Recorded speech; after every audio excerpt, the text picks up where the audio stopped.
Welcome everyone to this week's edition of Op Watch as CF Montreal prepares themselves to face the New England Revolution Friday night. This week we are joined by Tom Pinzone, co-host of the Revolution Recap podcast and writer for the Blazing Musket, to give us a preview of the match in Foxborough. Thank you so much for joining us today, Tom. How you doing? All things considered, doing pretty good. We having ourselves another rough season here, Yeah. but one thing that we can benefit from as New Englanders is there are other teams in our area that are offering something a little different. So that's helping us cope. We'll get right into it. And we speaking of coping, Tom, we spoke about it before the show. Cheers, brother, because Absolutely. we are Yes. we need something to Tough cope, both of times. us. Mm. So, anyways, this is a Certainly new one helps. for this is a new one for our budge. So, let's get right into it. Okay. Well, we're not going to talk about the season so far. I just want to talk about one thing before we get started. So, we have two former Revs that are on CF Montreal's roster this year. We have designated player striker Giacomo Vrioni and Oger Escobar that have joined CF Montreal this season at different times. What can you tell us a little bit about them from their time in New England, and yeah, just give the CF Montreal fans, I guess, an idea of who they are. Yeah, Escobar is kind of the interesting one. We didn't really see that move coming. We were a little surprised to see him move on, to another MLS club so early in his career. But to be perfectly honest with you, it's probably better off for him because there are several players on Revs 2, the second team, that are like in their early 20s now. That are at the point where they really should have either made the first team or they should have kind of moved on. That might be kind of blocking some of the younger players like an Escobar. And the other issue is that Caleb Porter has been very, very reluctant to kind of bring those types of players into the team anyway. So as a Montreal fan, you might look at it as, well, the Revs have been, the Revs had a horrible season last year. They're struggling again this year. Why wouldn't they bring this guy through? But you got to remember that Noel Buck is another young player that came through the academy, and he's out in San Jose now. And he proved at MLS level he's a pretty good player. Jack Piniutu is another guy that had come through the academy. He had some bright moments last year. Now he's out on loan in Hartford. So if you're a young player getting an opportunity to get sprung from the Revolution, I personally, if I was an 18, 19-year-old player, I'd be looking for a ticket out of town for sure. So they've done a good job of developing young players. Escobar was a guy that, a lot of people that follow that team closer than I do were really impressed with, thought he had a lot of potential. And, obviously Montreal thought the same thing because they went out and got him. So I think he's in a good place. For him personally, I think he's in a good place being outside of New England, and, hopefully he gets an opportunity. Vrioni, we know Vrioni a little bit better. The thing with Vrioni is we just kept waiting for him to deliver on the type of player that he showed flashes that he could be, right? Sometimes he'd pop up with a really nice goal, or sometimes he would get, 2 goals in the same game, or maybe 3 goals in 2 games. He'd get on a little bit of a run and say, okay, all right, this is why he's a DP. This is why they brought him in. He's starting to get going now, but then something always happens to Vrioni. Either he gets in. Last year he was on a good run of form. I think he had 5 goals in 7 games, and then he gets injured. This year, when he came into the team playing for Montreal, he had 2 goals in 2 games or 3 goals in 2 games. Gets himself sent off with a red card, a bit of a silly one. Then he gets injured, right? So just when he gets to those, oh, okay, all right, this is what this guy is all about, something happens. And we kept hoping, like, all right, come on, man, like, no more red cards, right? No more, just, can you bang in 10 consistent games? Can you get 7 or 8 goals in 10 games? And he just, he's just never able to put it together. Yeah. And it just seems like that story has continued here in Montreal, which is unfortunate. I mean, the injuries that have happened to him here in Montreal, at least, seem to be just tough luck. Tough luck for Giacomo Vrioni. CF Montreals are very, very excited about Oger Escobar. The little we've seen him, play a few minutes here and there, but exciting young kid, right? So we'll see how that goes. Thank you so much for that. So let's talk about the Revs. How would you say that their 2025 season has gone so far? Hold on, let me take. We can take a sip before we talk about the Revs 2025 season. How has that? How has that gone so far? It's there was optimism going into the season, and there was also reluctant optimism from people like me that were really not impressed with what Caleb Porter did in his first season here. But they overhauled a tremendous amount of the roster. 17 new players, saw a lot of players go out. Most of them went to San Jose, to be honest. Then of course we had, Veroni went up to Montreal. So there was optimism, there was forced optimism. And then with this team, there's always also kind of a level of just blind optimism.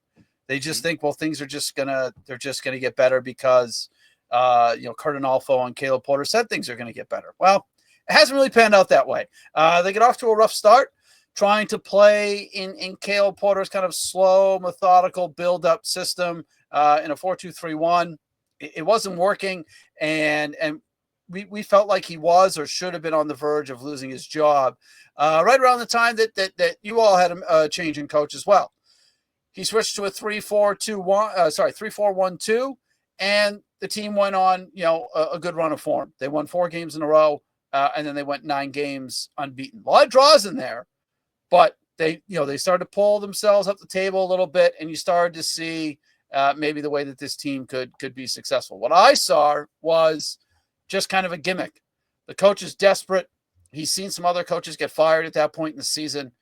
He just rolls the dice, throws out a whole new formation, back 3 instead of back 2, clicks for a little while, and basically just bought him some time to figure out how to make this team, a better team, how to make this team have sustained success. But other teams have kind of figured it out. They figured out that there's gaps in front of the back 3. You can draw their left and right. You can draw the wing backs up the field and then hit that space behind them, particularly on the left side. Tanner Beeson is a consistent starter on this team as the left side as center back. He came from San Jose. He was a center back on one of the worst defensive teams in the history of MLS. That's not the kind of guy that you can get excited about. Yeah. Oh, right? My God. So they found other teams have started to find the gaps, found the ways to slow the team down. And one thing that Porter really doesn't do well is he doesn't really adjust mid-game, at least in relation to what the other coach does. Oftentimes, the other team comes out in the second half and they look like they've clearly changed things. Even if you can't tell what they've changed, something is different. But the Revs come out in the same way as the first half. They don't adjust, and it just doesn't add up to a lot of points. Yeah. Oh my, that's tough. That's tough to hear because that's what you want, right? In a bad season, in a streak, you want changes, you want adaptation real quick, and it's tough to see that they keep. What is it? The definition of insanity is just doing the same thing over and over again, even if it doesn't work, right? So that's. Well, we're getting insane down here. Let me tell you. We are too. So, how does New England? Let me restart that question. What does New England need to do this season for it to consider it a success? Caleb Porter said himself, he was asked that question in preseason, actually. I appreciate that, that the reporters that cover this team put it to him. They said, okay, well, you tell us, right? This is your second year. You tell us what you said that you're going to have a successful season. Well, let's put it in writing what that means. And he said a successful season means at a minimum, you make the playoffs. Okay. So we're 2/3 the way into the season, and it's not looking. The 12th place team is closer to us. Toronto is closer to the Revs than the Revs are to a playoff spot, and that's not where you want to be with 11 games to go. And one of the things that has been brought up as well, we've got 7 home games out of our last 11. Now, do a normal MLS team, 7 home games, 11 games, is like, hey, this is we can save ourselves here. We just got to take care of business at home. The Revs have 2 wins at home this season. 2. Jeez. They have 2 wins, 2 draws, and 6 losses. They still have more than CF Montreal home wins. Well, now that is true, right? Yeah. You guys, that is true. Are winning already. But that's the, this it's just an illusion. It's another illusion. Bunch of home games. They've got 3 in a row coming up now. Mm-hmm.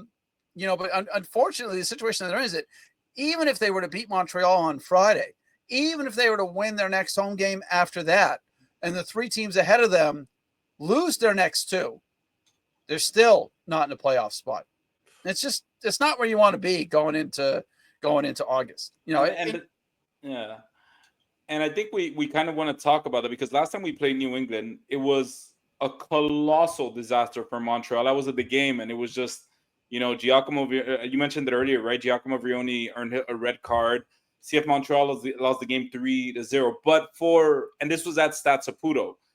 At that point, it did look like maybe this was the kind of game that could turn around the season for New England. I think they had drawn the 2 games before. So I'm sure a lot of fans and the players themselves, they must have, like as most teams have done this season, they left Stade Saputo thinking, you know what, we think we figured it out this time, right? But since that game, they've lost 6 games and drawn 2. What's going on? Well, this is the thing. That game was looked at as one of the many alleged turning points that we've been told have just occurred. Right now, hey, look, right. To be honest, before Vrioni got sent off, I felt like that was an even game. Yeah, it was. I had watched. I think y'all had played Miami the game before that. Now, like, it didn't go particularly well. You ended up losing that game 4-1. But there was a solid. I felt like there was a solid 30, 35 minutes. Yeah, but that's been the theme of CF Montreal season. Yeah, everything was going well until. Yeah, but it's Miami, right? I mean, that's just what they do, right? They just like, they give you a little bit of hope, and then they just say, okay, we got to turn it on for like half an hour here, and they just blow. It's incredible. 100%. But I thought, Montreal, up until Vrioni's red card, and then having watched the Miami game just before that, it's like, I can actually see. I could see how if they could start to put this together for 65, 70 minutes, they might be able to haul themselves out of their spot in the table. But anyway, they get the red card. It's like, okay, what are you going to do at that point, right? I mean, you all are playing kind of a man-to-man pressing system, which I personally, I really enjoy watching. When I was a coach, that's how I tried to get my teams to play. So I love teams that try and play in that way. But you can't do that 11 against 10. You can't go man for man. So anyway, that was supposed to be a turning point. There was a game that the Revs were losing 3-0 at home. They came back to tie it 3-3. That was supposed to be a turning point. The loss last week to the Red Bulls, they gave up 5 goals in half an hour, threw away a 2-0 lead, and lost 5-3 on the road. That was supposed to be like, hey, this is rock bottom. We got to pull ourselves back together kind of thing. And then they turn around and they lose 2-1 on Saturday night at home to Orlando. So there's been so many of these. This is it. This is the thing that's going to spur us on, and then they don't get spurred on, to say the least. So with that said, right? Because that's let's talk about Friday's game, right? CF Montreal are last place in the standing. Yes. Okay. Sorry, I'm just gonna try to drink not to cry. But CF Montreal are last place in the standing, and their season is pretty much over. Let's just say how it is, right? There's just little to no hope to the playoffs, and yeah, they're just playing for pride. I mean, the players have said it, the coach have said it. They have to find something to motivate them to keep going. But how are the Revs viewing this game on Friday night? This is an absolute must-win game. I mean, it's at home. Look, it's against a team that is in last place. That at this point might be, no one's gonna. I don't think they come out and say it publicly, but it's more. This is an evaluation for next season, right? Oh no, they have said it. Yeah. Well, if you've got the other team saying, look, we're starting to evaluate for next year in terms of, I believe the coach is still an interim. You've always MLS, you always got players with options, right? So if you're playing that type of team that's basically already said, hey, we're focused on 2026 and it's at home and you've not won, you've got one win in the last 13 games. And incidentally, the last team that you beat all the way back on May 31st is this team. I mean, this is as much of a must-win game as you could possibly have in the last week of July. For the dwindling hopes of the playoffs, there are I think I can count the amount of Revs fans on one hand that still think Caleb Porter can turn this around. So if that group of 5 is going to become a group of 6, they have to get this game. You think he makes it to the end of the season, Tom? Unfortunately, I think he does. I mean, this is the crazy thing, right? Like, one win in the last 13 games. Doesn't make any sense. They're 8 points out of the playoffs. They had an abysmal season last year. Now, last year it was all, look, I can't win with these guys. I need my type of players. That was the excuse last year, right?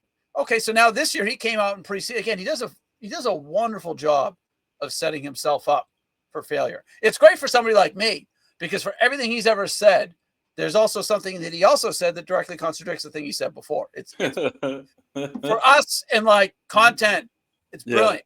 That's the only that's our favorite thing about him. He said in the preseason, last year's team had good players. This year's team has the right players. So last year it was the players. This year it's a whole new group. And they still can't find their way into a playoff spot. So when you give up 5 goals in 30 minutes and you blow a 2-0 lead, and then you come home and then you lose to the Orlando Magic, who are a good team. But if you look at the goals they gave up in those games. Orlando Magic? No, it's the Orlando City. City. Oh, what did I say? Orlando Magic. We're missing sports, man. So, they're playing Orlando, right? Yeah. And they lose that game 2-1. And the two things that happened in that game were the first goal was you broke the most basic rule of team defending. If you have a high line, you have to have pressure on the ball. If you don't have pressure on the ball and you have a high line, you're going to pay for it. Not pay for it like if they do this 4 times, they'll get a goal. It's if they do it once, 4 times out of 5, they're going to score. The second goal, the Revs tie the game in the second half. So now it's 1-1. It stayed 1-1 for 3 minutes. Oh, jeez. So teams know, hey, we just kick it up a notch for 10, 15 minutes. We can get the goals that we need to win the game. It's predictable. It sounds predictable. It sounds like they've become a very predictable team. Painfully predictable. I mean, this is the thing. If they play well in the first half, you've got to be, as a fan at this point, you've got to be like, okay, this doesn't mean anything because we know what happens in the second half. I mean, we have a guy that works for the Blazing Musket. He's on Revs Recap, Andy. I mean, he compared first half Revs versus second half Revs. First half Revs are a playoff team, skipping the playing game, right? 7th, maybe even 6th place. Second half Revs are 14th or 15th place. It is as night and day with your eyes, with the score, with the stats, everything. And he just, Porter just can't figure it out. So he should be gone already. But this organization, they're not a serious organization, and they'll probably ride it out until the end of the year. There's been talk from some people that are around the team that he might get a 3rd season, which is, it's insane. Now, I know, look, up in Montreal, you don't even get 3 months up in Montreal before the coach is out. 5 games. 5 games. So we're talking about 2 extremes here, right? But surely the way to go about this is somewhere in the middle. Tom, look, like every time we get a guest over for Upwatch, it's just therapeutic, man. Like we just think, okay, we're so focused in Montreal with CF Montreal and how much of a dysfunctional organization they can be pretty much all the time, but we don't realize how bad it is in some other places because it's just as bad. But let's move on. So you spoke about the Revolution being maybe predictable. So we wanted to look into maybe your predicted lineup for Friday's game. At the top, you told us, and again, this can move around. This is not a set structure, right? You mentioned before the show that this might move depending on their defending or attacking. So at the top, we have Langoni, Campana, and your superstar, Curtis Gill, Miller on the left wing back, Polster and Yusuf in the middle. Feingold on the right wing back, and the back three with Beeson, Fofana, Ceballos, and in goal you have Ivacic. What can you tell us about this lineup, and what should CF Montreal expect from this lineup? I know you kind of touched on it already, what it would be like, but what if you can just kind of summarize what CF Montreal would expect from that? So what the team focuses on quite a bit is in their initial build up or their initial counterattacks. They're heavily reliant on the two wing backs to get high and wide, get on the ball, carry it forward, and deliver crosses into the penalty area. And to be honest, it doesn't. That's their approach. They cross. I think they're in the top 5 in the number of crosses per game in MLS, but it's not particularly effective. Campagna isn't great in the air. Langoni is not an aerial presence. When Gonago was in there before he got injured, he's not an aerial presence either. Max Rudy is another guy that comes off the bench. I don't think he can actually physically jump at this point in his career. Former CF Montreal, actually. Max Rudy. Yeah. Well, he's aged since then. Yeah. Let me tell you. So. But that's what they're looking for. Yeah. Can we get out to these guys? Can they get it forward? Can they pump it into the box? You're not going to see a lot of creativity in the middle. Polster likes to pass sideways and like to pass backwards. He doesn't deal well with pressure at all. He's not much of an attacking threat. He used to be a little bit of an attack. He used to crash the penalty area. But that's not really part of his game anymore since Caleb Porter's been here. That was one of the few things that he was good at. A couple times a year, he would just, hurl himself into the penalty area and smash the ball into the back of it like a late arriving kind of thing. Yeah. He's not able to do that anymore, whether it's age or, again, limitations. So him and Youssef, you're not going to get a lot from them in an attacking sense in the middle. Their positional sense defensively is poor.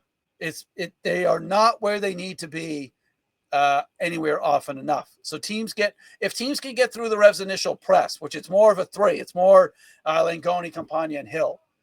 If you can get through that initial press, you can very quickly play through or around Youssef or Polster, and then you're on to the back line, which could be exposed because, again, the wing backs are the main attacking outlet. So that space in between the wing backs and the outside of the left side center back, right side center back, that space is there to be attacked. If you can drag Beeson out, he's a huge liability. He can't defend 1v1. He can't cover space. If he's not in the penalty area, he's not comfortable. And teams have started to expose that. Fofana is another one that can be drawn out of that back line. That creates a hole. Ceballos is the best of the 3. For sure, of their 3 center backs, Ceballos is the best one. He tends to kind of show up at the right place at the right time to block a shot, clear a ball out, that sort of thing. But he's got a lot of work to do. Fofana's been solid. A lot of people were getting on the Tanner Beeson hype train for a little while. There's no one left on that train. Beeson might be the only one left. And again, some of the people that cheerlead for this team. So that Langoni, talk about threats. Look, Carlos Hill, if you give him time and space, he's liable to find a way to open up your team and create chances. He creates 45% of the team's chances by himself. So, if he's having an off night, forget it. There's nothing going in attack. The one real, true, threatening presence in recent weeks has been Luca Langoni. When they switched formation, he got benched. He's back in the starting lineup now because Gonago is out injured, and Gonago was underperforming anyway. Langoni is a serious threat in behind.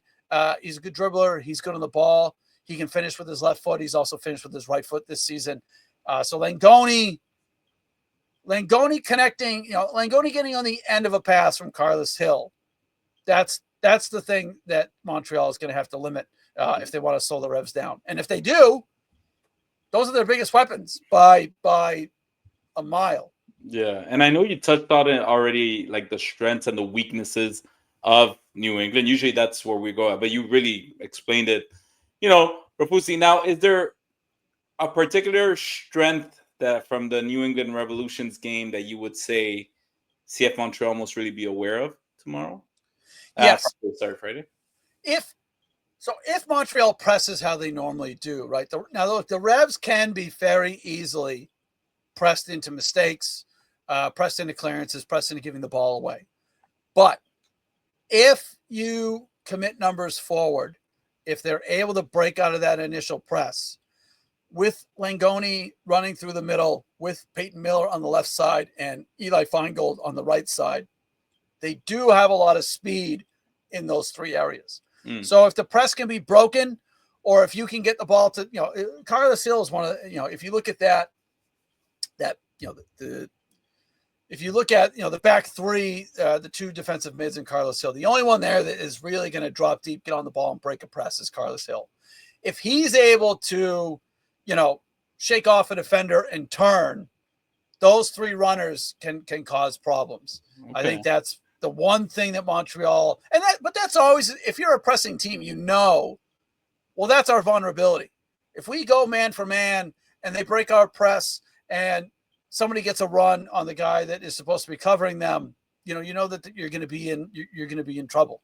So the Revs' biggest strength is probably Montreal's weakness, which it could make for an interesting game. But the Revs are definitely a team that every coach in the league should look at them like, you just need to press these guys. Yeah. You need to. Can we let Tanner Beeson get on the ball? He can't pass the ball more than 15 yards. He can't control it under pressure. He's just going to kick it. Half the time under pressure, he just kicks it straight out of play. Oh, jeez. Yeah. So you've got to press Beeson. Ivicic is not comfortable with the ball at his feet either. Matt Polster is easily, it doesn't take much pressure for him to just knock it sideways, knock it back, give it away. Pressing is the way to go against this team. Okay. And who's a player to watch on Friday? I know that there's the obvious players that everybody's watching, right? The Hill, what player are you watching? Keeping an eye on Friday. That's a good question. So Feingold has recently kind of come back into the team after a brief spell out with an injury. Now, the one position that the Revs are blessed with depth in is that right wing back position. Brandon Bai has stepped in and done well. Brandon Bai is, he's been here for a while, but he's still he's in his late 20s. He hasn't hit 30 yet. He's still an effective player. But Feingold has been pretty good. He's a rugged defender. He does a good job of buying himself some fouls. He's got speed going forward, and he can pump crosses in. His crosses aren't terribly accurate, and he will cross even if there is no one to cross to. But again, in an open game, Feingold is somebody that, maybe Montreal, if you're a Montreal fan, maybe you've only seen him play, that one time. He's a player that if you give him space to run into, and if you give him a target in the penalty area, he's someone that might unexpectedly make something happen. All right. Score prediction. But yeah, it's tough. MLS is tough because it's easy. It's easy, right, to look at Montreal and say, well, they're in last place. They're already talking about 2026. This should be, this shouldn't be that another 3-0. This should be a 2-1 or a 3-1, and I feel like there's the potential here for this to be like a 2-2 or a 3-3. Okay. Maybe the Revs get up early. Montreal, or actually, what would be for the neutral if for some reason you tune into this game and you're not a fan of either team. I mean, God help you if you do. But join us. We'll be here. Yeah. Right. I mean, sure. You'll feel better about whatever team you watch. Yeah. You could see a situation where Montreal gets up early, and then that's when the Revs get desperate. Yeah. And that's actually when they play a little better in an attacking sense, when they have to commit numbers forward, right? And the game opens up. So maybe we get lucky. Maybe the game will open up. And we'll get, like a 2-2, a 3-3, kind of like a kind of an old fashioned MLS, neither team can really defend that well and goals are just kind of flying in. So you think it's going to end up in a draw, which is fine. But you know what? I will tell you this, as terrible as CF Montreal's season has been, because it's been a terrible season, for some reason, they managed to have some insane success on the road. So that actually gives CF Montreal some slight of hope. but we'll see. Anyways, just to kind of finish off the show here, best spot to eat in town. Some clam chowder. Now, our friends in Connecticut and Rhode Island, the two teams down there have tried to claim, that they are the clam capital of the United States. That the two teams have a derby called El Clamico, which is A, not a great name, and B, an insult to the fine people of Massachusetts and Maine, who have just as much of a claim to clams as anybody else. So but anyway, if you are coming to this game, of course, the game, of course, it is not in Boston, so it's down in Foxborough, Massachusetts. There's a bunch of restaurants just outside the stadium. There's a place called Citizen Crust. Okay, now they have pizzas there, or whatever the yuppie term for pizzas are. Very, very good pizzas. Excellent beer selection. They've got a huge bar, like half of it's inside, half of it's outside. It's really nice. So if you can get there, 5:30, I would strongly recommend that you go to Citizens Crust, get yourself some pizza, get yourself some good New England beer, and you'll have yourself a good time before the game gets started. If you are flying into Boston, if you're actually going to be in the Boston area, as a proud Italian American, I can tell you you can essentially just go to the North End, go into the first restaurant that you see that is open, and you can't go wrong. You can't swing and miss on restaurants in the North End. That's awesome. All right, Tom, look, thank you so much for joining the Ball is Around Montreal in this edition of Op Watch. Where can our listeners find you for everything New England Revolution? So I am on Blue Sky. I'm trying to be on Blue Sky more often than X, but I am still on X as well, because people like to scream and yell about the Revs over there as well. So it's just T Pinzone 343 on both of those. And then I write on occasion for the Blazing Musket. I have a podcast on the Blazing Musket as well that covers it's actually, we don't talk about the Revs at all. It's very therapeutic. We talk about a wide range of soccer topics that some of your listeners might enjoy. We had Jason Davis on this week from SiriusXM FC and Morning Kick Around. We had Jonathan Tannenbaum on earlier in the year. So we kind of have more of a wider soccer focus, which is great for us, because any opportunity to talk about soccer and not talk about the Revs is the way to go. So the Blazing Musket podcast, strongly recommend. There's at least a couple episodes there that I think all your listeners would enjoy, because they're not just focused on New England soccer. And again, T Pinzone 343 on Blue Sky and X. And of course, Revolution Recap. If you want to listen to some guys who are possibly as miserable as you all are, check out Revolution Recap after a loss, and we will take care of you. Thank you so much, Tom, and may the best team win on Friday night. Sure. Somebody win. Somebody win, right? So one of us can feel better. Cheers. Thank you, man.